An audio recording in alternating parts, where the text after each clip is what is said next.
வாங்க. உங்களுக்கு தெரிஞ்சிருக்காது. அண்ணா சீத்தாப்பழம், சிவப்பு கலர் சீத்தாப்பழம் இருக்குது. அந்த மரம் தான் இது. எப்படி அழகாக வளர்ந்துருக்குன்னு பாருங்கள். இது பெரிய மரமாக இருந்துச்சு. அந்த மலைகள் பெஞ்சு காற்றுகள் அடித்து உட்டஞ்சி கீழே விழுந்தோடனே இவ்வளோ பெருசாக இருந்ததுங்க.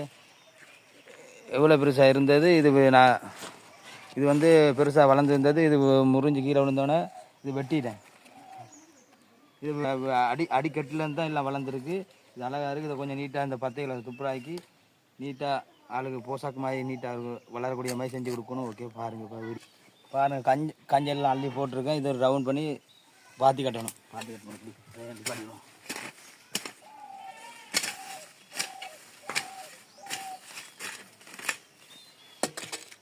பாருங்கள் எப்படி பாத்தி கட்டியிருக்குன்னு.